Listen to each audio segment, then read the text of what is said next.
Hello, hello, hello, j'espère que tu vas bien. Alors, petit message de service avant la projection du débat. Ce débat a été tellement dense que j'ai dû le couper en deux. Oui, oui, oui, il y aura deux parties.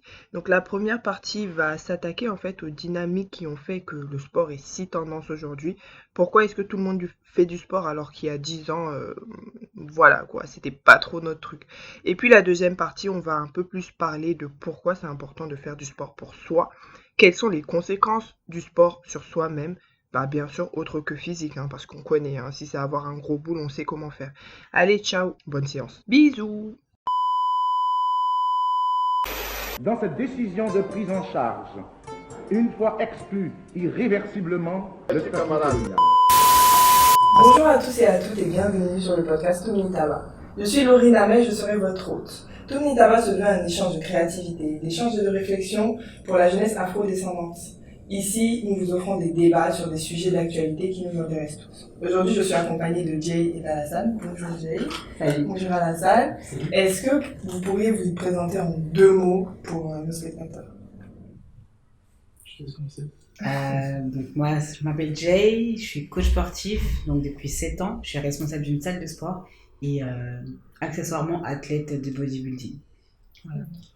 Et moi, Alassane, je suis consultant en fusion-acquisition et sportif amateur, basketball et taekwondo. Voilà. Merci pour cette présentation. Donc aujourd'hui, vous l'aurez compris, on va parler de sport. Donc moi j'ai remarqué, pourquoi est-ce qu'on va parler de ce sujet? J'ai remarqué depuis quelques années qu'il y a une certaine démocratisation du sport, de la pratique sportive dans son ensemble et plus particulièrement du fitness.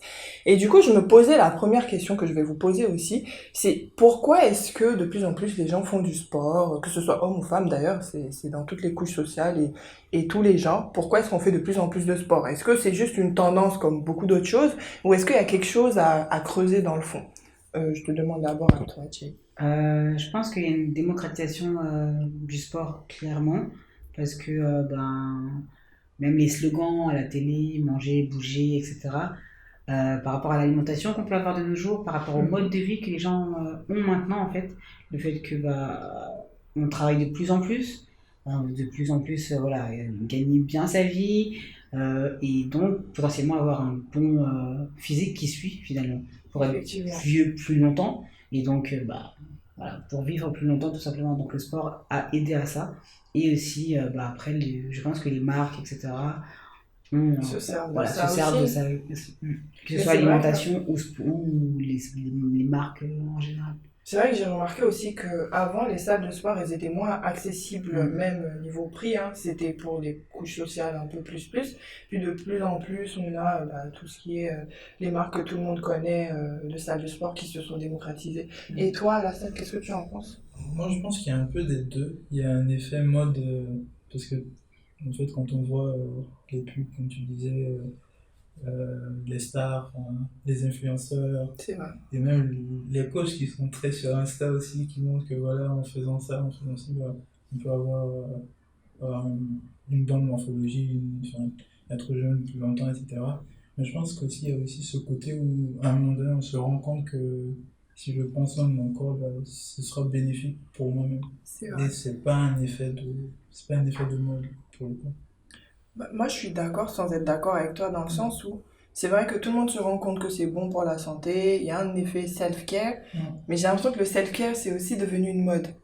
Dans le sens où, avant, tout le monde avait envie d'être en bonne santé de toute façon. Il n'y avait pas besoin de dire self-care pour vouloir être en bonne santé. Mais avec l'augmentation des burn-out, des bore-out, je crois que c'est comme ça qu'on appelle ça, il y a eu vraiment cette avenue du bien-être qui est devenue une industrie, ce qui est dommage parce que je pense pas que ce soit parti d'une mauvaise intention, je pense pas que ce soit non plus des capitalistes qui se sont dit on va se servir du bien-être, je pense juste qu'il y a des gens qui se sont rendus compte que... Ah oui aussi? Moi j'aurais plus dit que je pense qu'il y a des gens qui tout simplement se sont rendus compte, qui ont testé peut-être, qui se sont rendus compte que ça fait du bien à leur corps, que ce soit le sport ou d'autres pratiques, il y a de la méditation, je sais pas si on peut dire que c'est du sport, mais il y a beaucoup d'autres pratiques. Et puis, les marques ont vu l'intérêt, effectivement, comme tu as dit. Moi, je pense que c'est un business qui a été mis en place même. Pas forcément mis en place, mais à moitié, en fait. Oui. Parce que, oui, les gens sont pour le coup, étaient en moins bonne santé il y a 10 ans, avec l'obésité, l'augmentation de l'obésité, etc.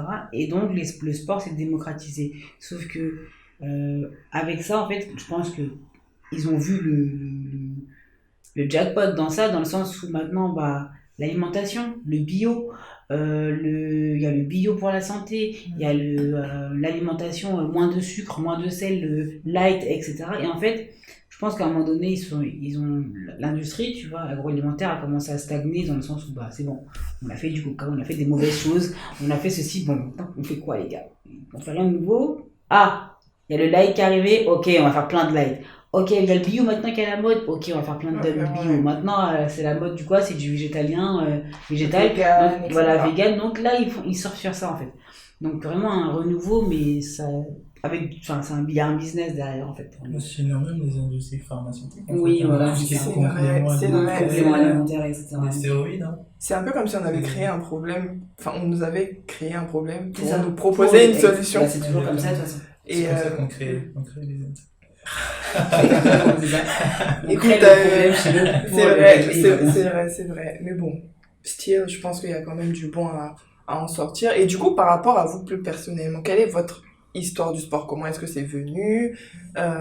Comment est-ce que ça s'est installé de façon durable dans votre vie? Est-ce que c'était une nécessité ou est-ce que c'est vraiment une passion qui est venue d'elle-même? Qui veut commencer? Allez, je t'en prie. Alors, moi, le sport, c'était, encore une fois, c'était un peu les deux, c'était une nécessité et à la fois une envie, une passion. Oui.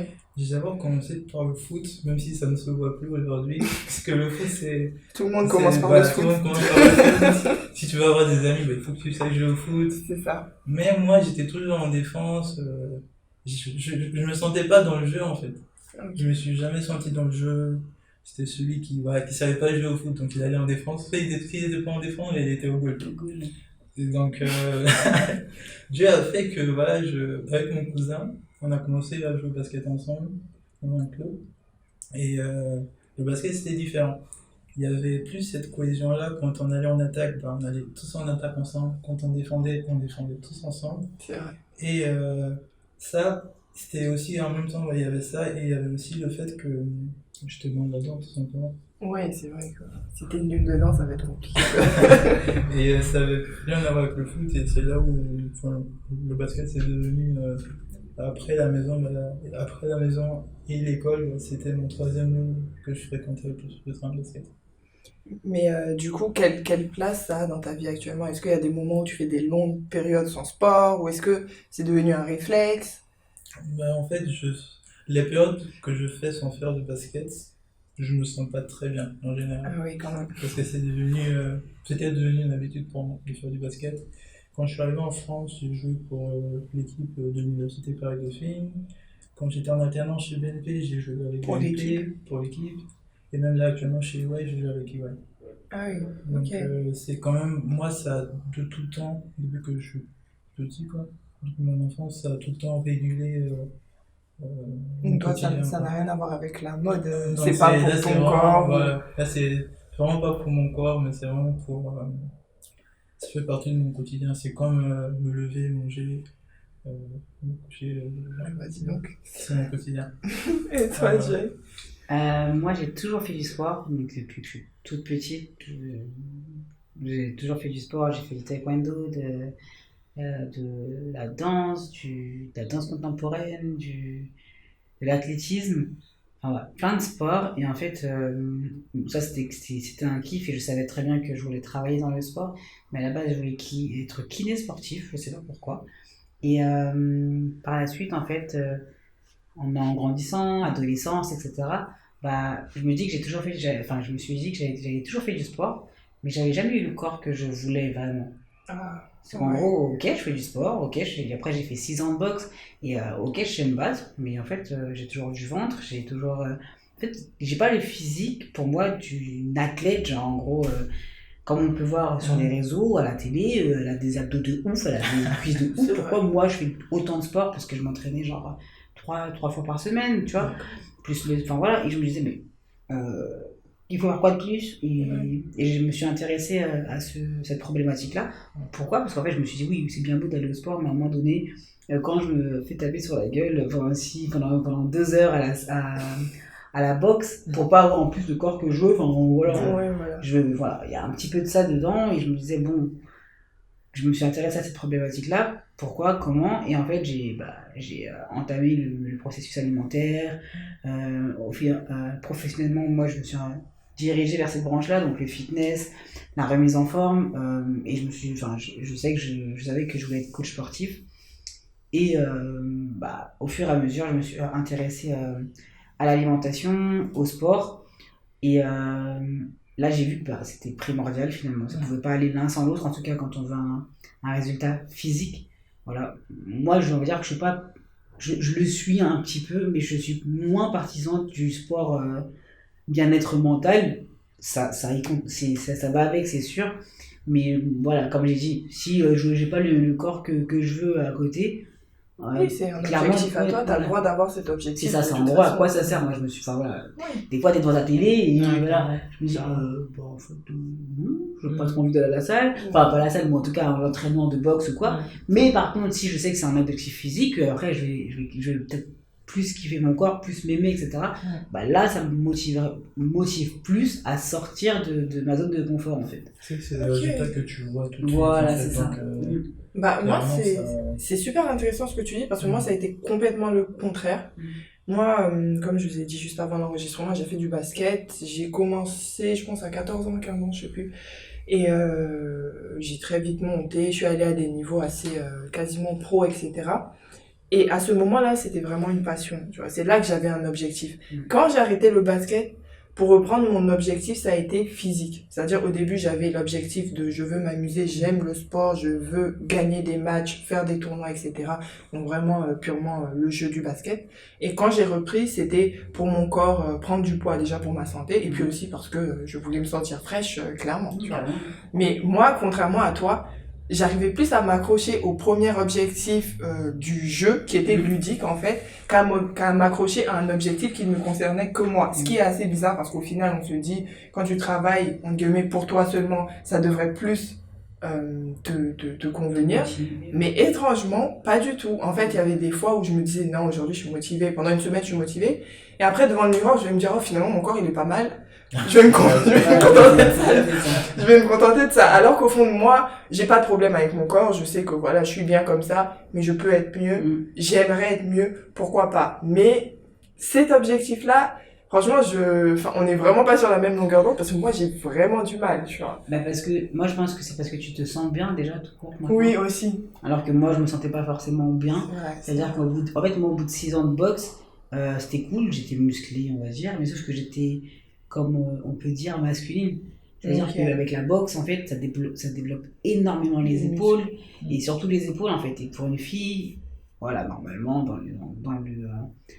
dans l'esprit collectif, enfin, l'esprit du monde, l'imaginaire des gens, c'est pas féminin d'avoir des épaules, c'est pas féminin d'avoir des gros bras, tu vois. Et je me suis dit, donc moi, je me tape, voilà, comme j'ai dit, mes entraînements pour qu'on me dise que je suis pas féminine et que finalement quand je mets une robe, même si je veux pas forcément de robe, mais voilà, petit crop top, petit bustier, je pouvais pas mettre de bustier en fait parce que ça faisait vraiment trop massif, genre des grosses épaules qui sortent d'un petit bustier, voilà, c'était vraiment pas féminin. Et je me suis dit à quoi bon en fait, parce que là je me sens limite plus mal, en fait ça m'a créé limite un complexe que je pouvais pas, tu vois, enfin, voilà, j'ai jamais voulu avoir des épaules carrées, tu vois. Par contre, j'ai voulu avoir des abdos, j'en ai jamais eu. Et enfin, voilà, comment ça se fait? Voilà, c'est ça. Je me suis dit, mais en fait, quoi? Comment ça se fait que j'ai pas ce que je veux en faisant du sport? C'est que le sport est un peu injuste. Ouais, c'est ça, c'est que tu choisis pas forcément est-ce que... moi, j'ai décidé de m'intéresser au fait de choisir ce que je voulais. Donc, ça veut dire que là, je veux pas d'épaules, je vais pas travailler les épaules. Par contre, je veux des abdos, donc je vais je vais faire en sorte de faire du sport pour avoir cet objectif-là. Et voilà, et en fait, moi, je vois le fitness, etc., comme modeler son corps. C'est vraiment genre, moi je vais là. En fait, c'est comme si tu prenais, je sais pas moi, les Polly Pocket. Genre, en gros, tu prends, tu mets ici, c'est ça, voilà. Je mets ça un peu d'ici, un peu de ça. Et tu mets un peu plus d'épaule ici, et un peu plus de fesses par ici, un peu plus de ventre ici. D'abdos, hein. Voilà, un peu plus d'abdos ici. Et voilà, en fait, ça fait un corps. Et moi, en tout cas, dans ma vision des choses, et après, par rapport à mon expérience d'athlète, par exemple, où c'est là que j'ai commencé à rentrer dans les compétitions pour vraiment atteindre nos objectifs jusqu'au bout. Donc avoir le corps que j'ai toujours vu à la télé, voilà, abdos de ouf et des cuisses voilà, musclées, ça se voit, il y a pas de gras, etc. Et j'ai toujours voulu ça et je l'ai atteint. Et en l'ayant atteint, en fait, je me suis rendu compte que c'était voilà, personnellement et en toute sincérité, le plus beau jour de ma vie, en fait. Ah ouais, ok. Là, t'as Genre, vu ton voilà. objectif que... En fait, je me suis dit que le parcours que j'ai fait, waouh, enfin voilà, je me suis dit, ok, je l'ai atteint, là, c'est là, je l'ai atteint, tu vois. Et en même temps, moi, en ayant fait, enfin après, voilà, je suis une fille, voilà, en ayant fait les magasins, en sortant, etc., en t'habillant, c'est un tel bonheur d'avoir un corps que tu aimes, apprécies mais genre toi-même. vraiment, Ouais. c'est ouf en fait, genre c'est indescriptible, je pense, même avec des mots, parce qu'on se rend pas compte, on se rend jamais compte parce qu'au final on se fait avec, on fait avec les défauts, voilà, c'est ça, mais en fait non, parce que si tu travailles pour et que tu y arrives, et que si tu donnes les moyens, tu vas y arriver, c'est ouf, tu vois. Et ça en fait, ben, je l'ai vécu et par rapport à ça, je me dis que faire du sport pour le bien-être et tout.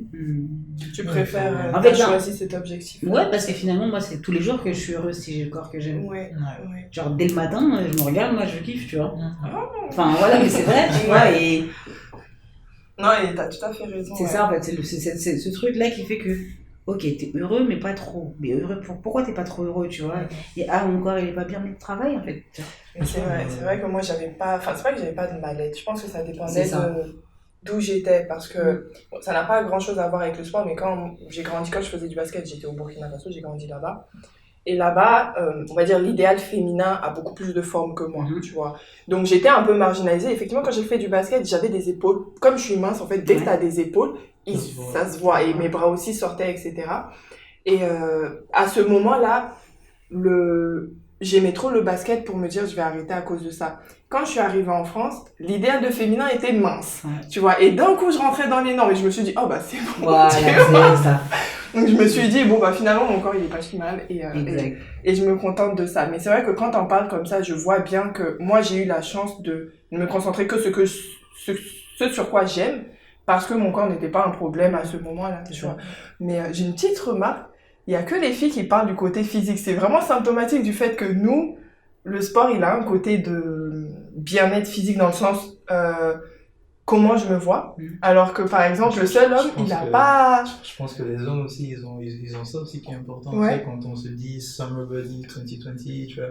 Je pense que les hommes aussi, c'est important pour eux. Ils ont plus de mal à l'accepter. En fait, ils ont plus de mal à l'avouer, je pense. Mais pourquoi? Parce qu'en fait, la société... ne marginalise pas un mec avec du ventre, par exemple. Ouais, c'est vrai, c'est plus facile, ça passe. Bah, surtout, un mec, en fait, dans l'esprit collectif, un mec avec du ventre, genre un mec avec du ventre, c'est un homme riche. Oui, c'est juste un homme bien. Non, et c'est un homme riche, en fait. Plus t'as du ventre, limite, plus ça veut dire que t'es dans l'esprit, t'es bien placé, en gros, t'es un chef d'entreprise, donc tu peux avoir un ventre. Ouais, bah, chez nous, par exemple, un homme, en tout cas marié, qui a du ventre, ça veut dire que sa femme, elle s'occupe bien de lui, voilà, qu'il est à l'aise à la maison et qu'il a de l'argent. Limite, il faut avoir du ventre, tu vois, exactement. pour montrer... Alors que quand t'as des abdos, ça veut dire que tu as la salle et que ta vie, elle est nulle, en fait. Tu galères. Alors que nous, le ventre... Ouais, voilà, une femme, il faut qu'elle soit toujours nickel, et même si elle est maman, il faudra qu'elle soit nickel. Qu'elle perde le ventre. Voilà, c'est ça, et il faut toujours être nickel, entre guillemets. Un homme, s'il se laisse un peu aller, c'est normal, c'est la trentaine, et tu bois de l'alcool, bah oui, c'est normal que tu aies un peu de ventre. Et en fait, il y a une normalisation, c'est pas pareil, en fait. Ils ont moins la pression que nous, en fait. Ouais, bah c'est dommage, hein. Je pense que, tu vois, quand tu regardes en Afrique, en Afrique, au Mali en particulier, parce que je connais bien, je sais pas si l'idéal féminin, je pense, dans l'imaginaire collectif, c'est pas forcément une femme mince, tu vois. Non, oui. Après, moi, je dis pas de moi, dans la zone, c'est vrai, ouest africaine, j'ai remarqué qu'en général, on préfère les femmes qui ont des formes. Tu vois, tu peux être mince, mais il faut avoir les formes qu'il faut. Voilà. Mais c'est vrai que le ventre n'a jamais été bien vu chez la femme, surtout chez la jeune femme. Tu vois, encore si t'es une maman, entre guillemets, t'es mariée, t'es dans ton foyer, bon voilà, t'as du ventre qui sort, c'est pas grave, tu vois. Mais une jeune femme de 25 ans, 22 ans, 20 ans, qui a un petit bide, même si elle boit pas de l'alcool, c'est juste que c'est sa forme. Ça passe moins, tu vois. Tu peux avoir des fesses, tout ce que tu veux, mais vas-y, faut moins gommer le ventre, etc. Encore plus en Europe, j'avoue. Encore plus en Europe, parce que chez nous, on a tendance à être plus en chair, entre guillemets, qu'en moyenne, hein, je pense qu'ici. En fait, c'est toujours, mais en fait, c'est qu'importe les pays, qu'importe, moi je pense, hein, qu'importe les pays, qu'importe l'idéal féminin du pays, c'est toujours un idéal féminin. Ouais, féminin. Il n'y aura jamais il n'y a pas d'idéal masculin dans un pays différent d'un autre, en fait. C'est vrai, c'est le même La même type masculin, la même chose. masculinité. En fait, qui on va se ne met pas de représenter. pression à l'homme pour avoir un physique, finalement. Alors qu'une femme, qu'importe, il faut qu'elle ait des grosses fesses ou des fines, bah, c'est toujours la femme qui doit être contrainte. Voilà. Les grosses hanches. Ou même très fine dans des pays, en fait, Ouais. c'est toujours la femme qui doit avoir un corps comme les hommes.